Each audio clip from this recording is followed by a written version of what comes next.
Magkano na nga ba ang mga MotorStar motorcycle? Aalamin natin ang presyo, down payment at monthly installment. Tara!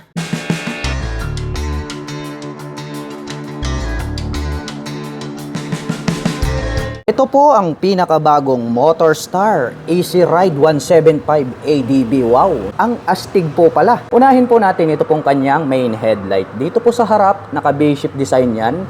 At makikita natin na makapal. Ito pong kanyang daytime running light dito po sa bandang harapan.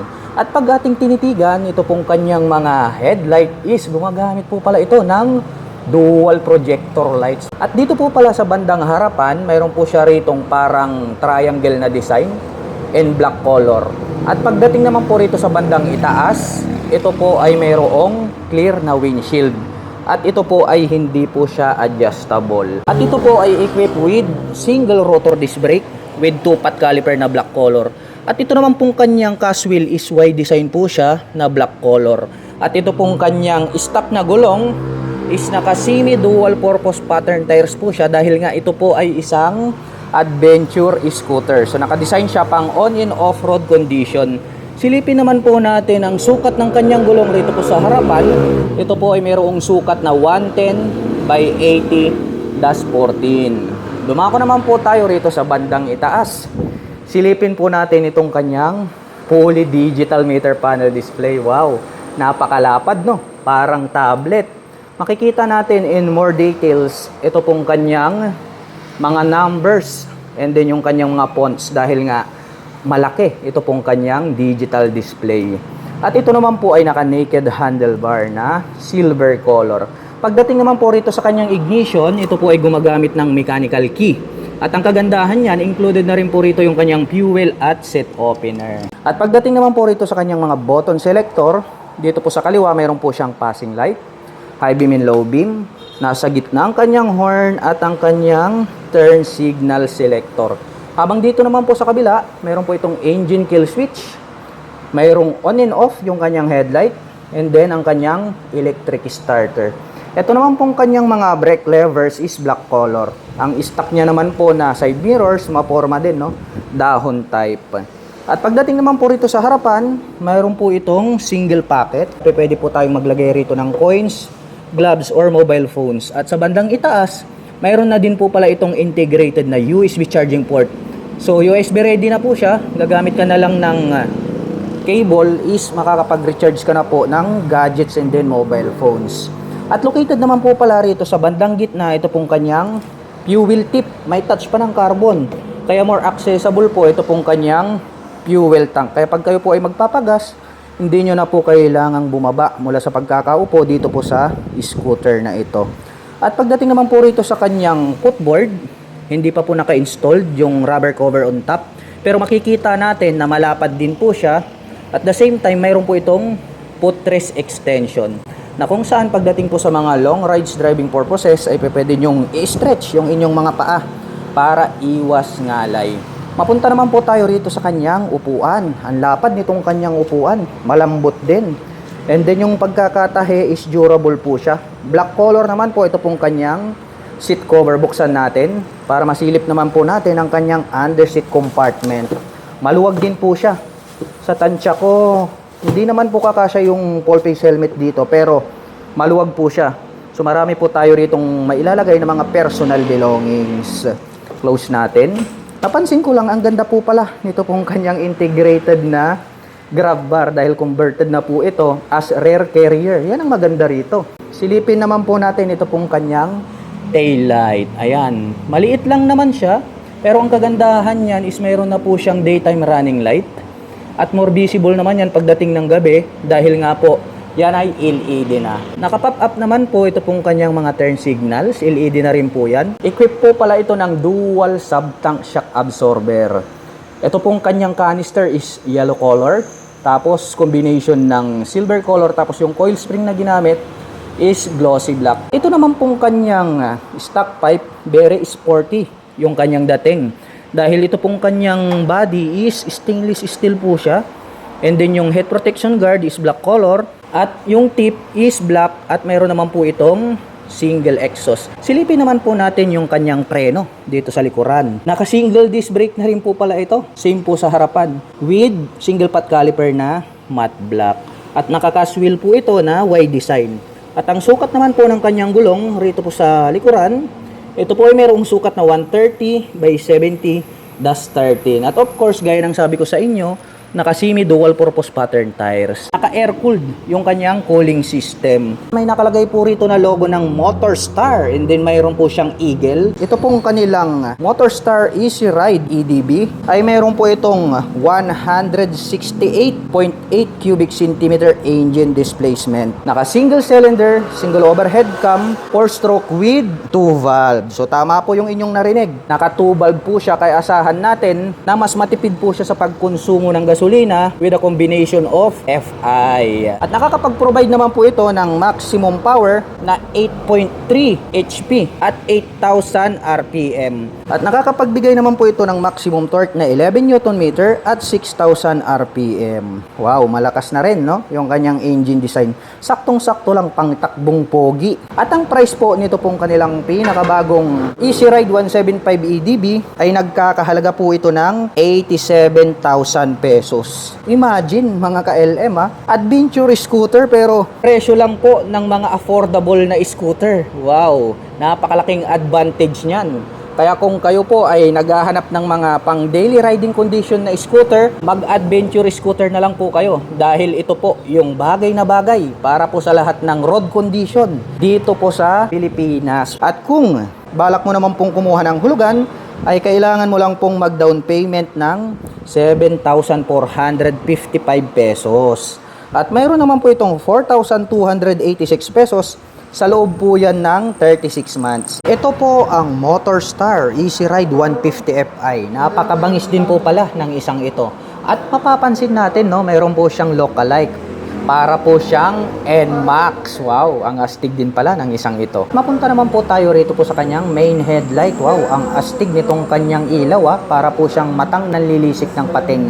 At mayroon naman po itong mga daytime running light dito po sa bandang ibaba. At ito naman po yung kanyang high beam at dito naman po sa bandang gitna itong kanyang low beam. Nagkaroon pa po pala siya rito ng touch ng carbon, no? Kaya parang mas malupit at mas mabangis yung kanyang dating. At dito naman po located sa bandang ibaba, ito pong kanyang turn signals. LED na rin po yan. Mapunta naman po tayo rito po sa kanyang front suspension. Glossy black naman po itong kanyang front telescopic fork. Gumagamit po ito ng single rotor disc brake with single pot caliper. At ito naman pong kanyang mag wheels is black color. At ang sukat naman po ng kanyang gulong rito sa harapan, ito po ay mayroong sukat na 130 by 60-13. At mapunta naman po tayo rito po sa kanyang fully digital meter panel display. O talagang NMAX na NMAX yung kanyang dating. At pagdating naman po rito sa kanyang mga button selector, mayroon po itong passing light, high beam and low beam, turn signal selector at ang kanyang horn. Habang dito naman po sa kabila, meron po itong engine kill switch, may on and off ang ilaw at ang kanyang electric starter. At pagdating naman po rito sa kanyang ignition, ito po pala ay equipped with mechanical key at ang kagandahan niyan, included na rin po rito yung kanyang fuel at seat opener. Meron po pala itong 2 front pocket, hawig na hawig din talaga sa NMAX. Dito sa kabila, buksan natin. Malalim din po siya, pwede rin po tayong maglagay rito ng gloves at coins. Habang dito naman po sa kabila, open po ito at mas malalim. Pwede po tayong maglagay rito ng mobile phones and gadgets. At mayroon na din po pala rito sa bandang itaas, may integrated na rin po pala siya dito na dual USB port. At ito po pala ay mayroong fuel tank capacity na 6.6 liters. At ito pong kanyang upuan, napakalapad, no? Black color naman po. Ito pong kanyang seat cover. Mayroon po itong footrest extension. Sukatin naman natin para malaman natin kung gaano kaluwag. Ayan, spacious naman po siya mga ka-LM. Kaya more comfortable po tayo rito.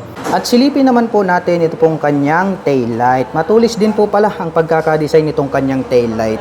Nandirito po yung kanyang brake light at dito po sa magkabilang gilid, ito po yung kanyang turn signals. Ang kagandahan po niya na included na po yung kanyang turn signals dito po sa kanyang tail light assembly. At pagdating po dito po sa kanyang rear suspension, ito po pala ay gumagamit ng dual shock absorber. Black color naman po yung coil spring na ginamit. At ito pong kanyang stock pipe, matte black color po ito pong kanyang head protection guard. At mayroon naman po itong single exhaust. At matte black color naman po ito pong kanyang pan cover. Ang kanyang cooling system ay naka-air cooled po ito. Dumako naman po tayo rito sa kabila. Silipin naman po natin ito pong kanyang braking system. Naka-single rotor disc brake dito sa likuran with single pot caliper na matte black. Naka-cast wheel po ito.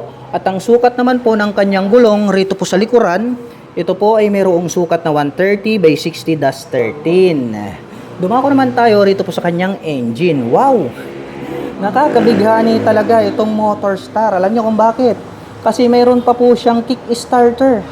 Naka-FI na, pero mayroon ka pang option pagdating sa kanyang starting system. Bukod po rito sa kanyang electric starter, mayroon pa siyang kick starter. Plus points yan para sa akin.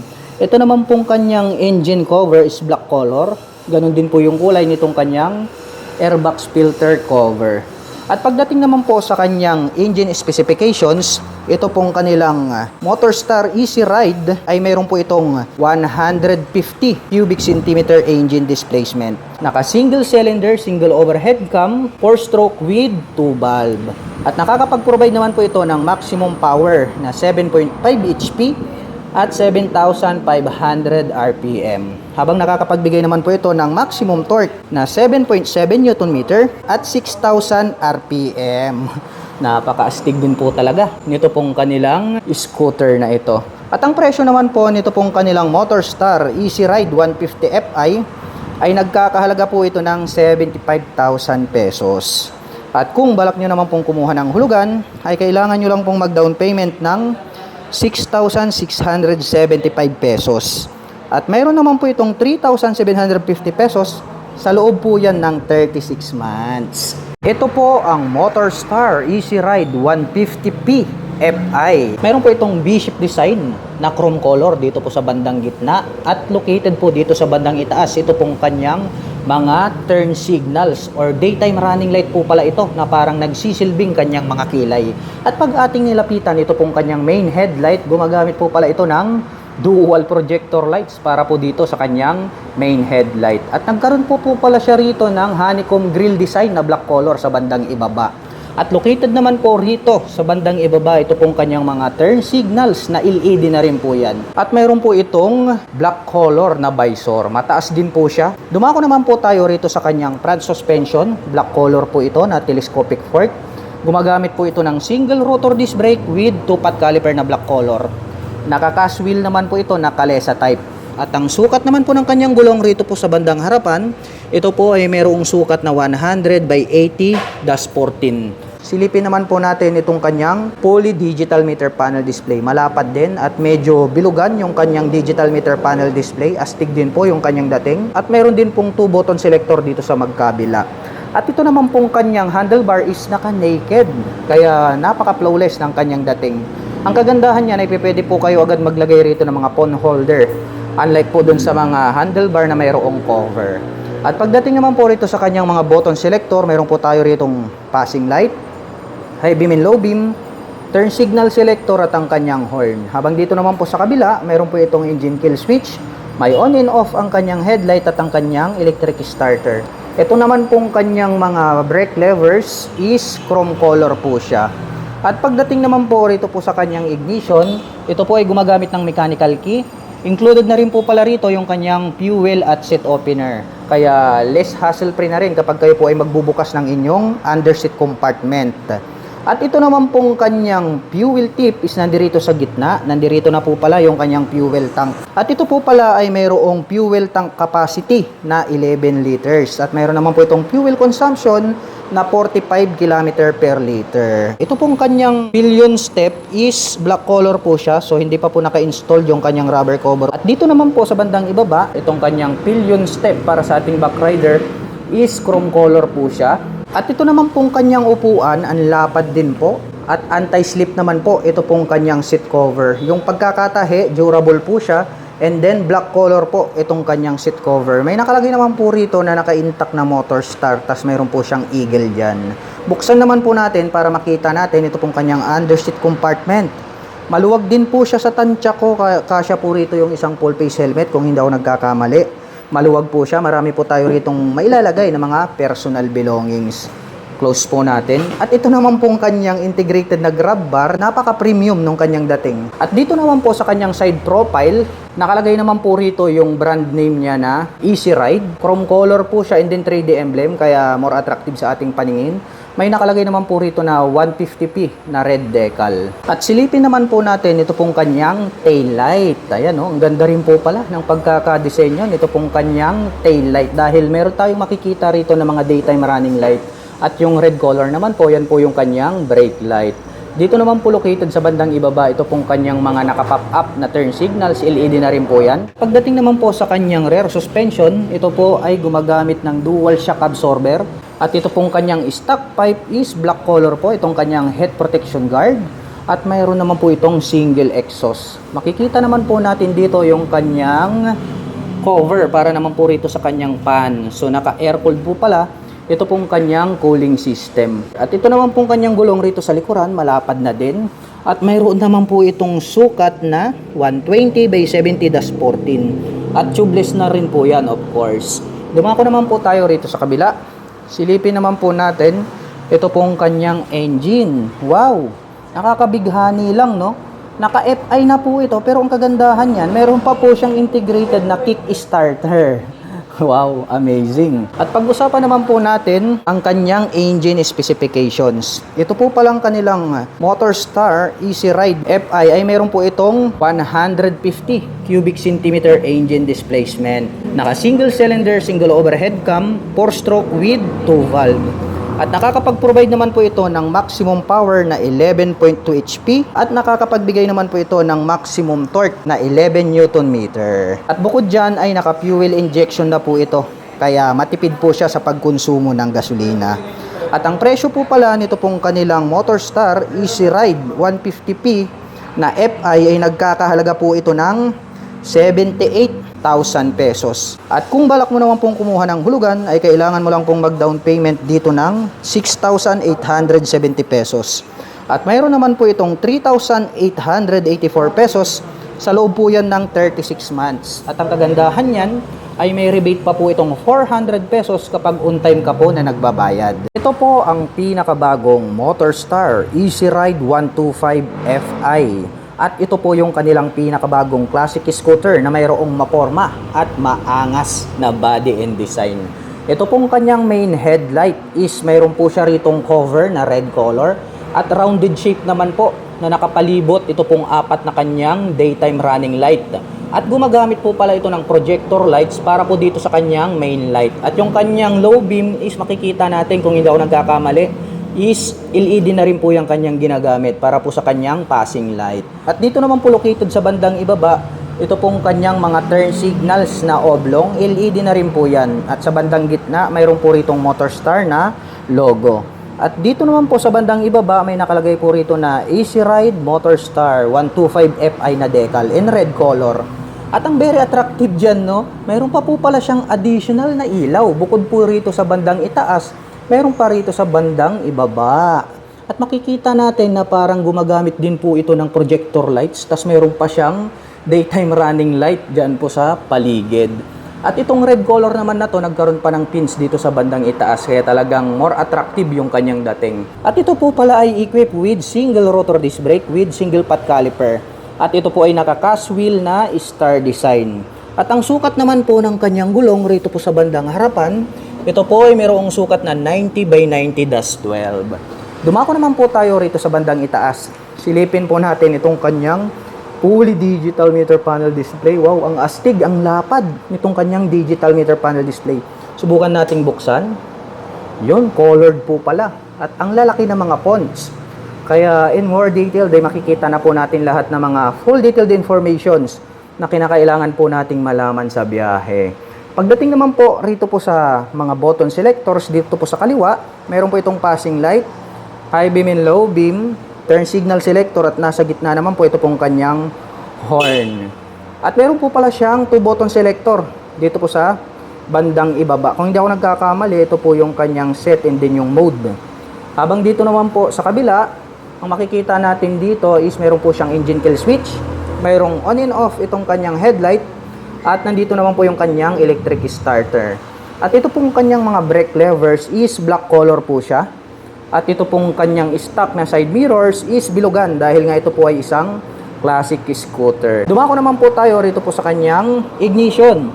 Ito po ay gumagamit ng mechanical key. Pero ang kagandahan niyan, mayroon pang mga ilaw rito. Kaya more visible po siya kahit na night time. At mayroon naman po itong two front pocket. Magkasing lalim lang to mga ka-LM ha. Marami tayong mailalagay rito na personal belongings. Like dito sa kabila, pwede tayong maglagay rito ng coins, gloves. Habang dito naman po sa kabila, pwede tayong mag-store dito ng mobile phones. At ang kagandahan niyan, dito sa bandang itaas, meron na po itong built-in na USB charging port. Dalawa pa yan ha. USB Type A and then USB Type C. So fast charging po yung isa.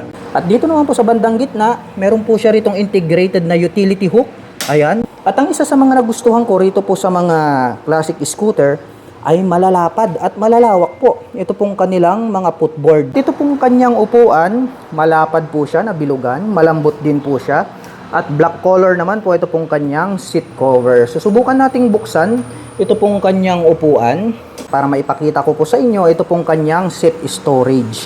Maluwag din po pala ito pong kanyang seat storage. Madami na rin po tayo ritong mailalagay na mga personal belongings.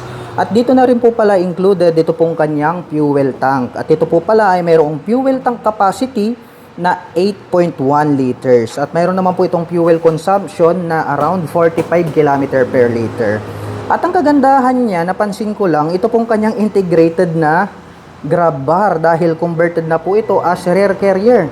Kaya straight out from casa, kapag bumili po kayo nito, ay pwede na po kayo agad mag-install ng top box. Silipin naman po natin ito pong kanyang stock pipe. Wow, napakaastig no, ang classic ng kanyang dating. Dahil nga nagkaroon pa siya rito ng tatlong butas na oblong.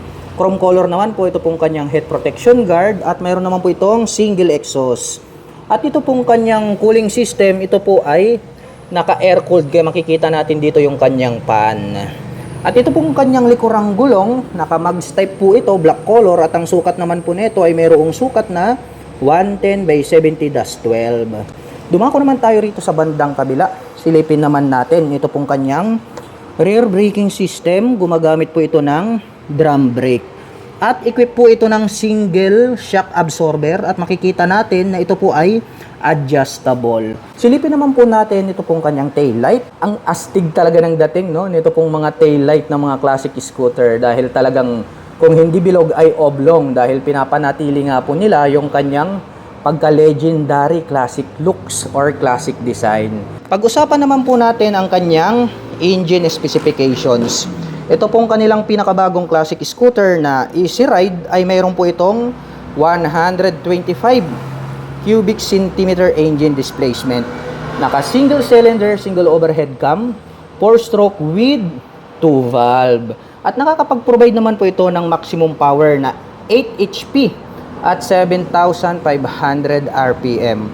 Habang nakakapagbigay naman po ito ng maximum torque na 8.3 Nm at 6,000 RPM. At ang presyo naman po nito pong kanilang pinakabagong Motorstar Easy Ride 125 Fi na classic scooter ay nagkakahalaga lamang po ito ng 63,000 pesos.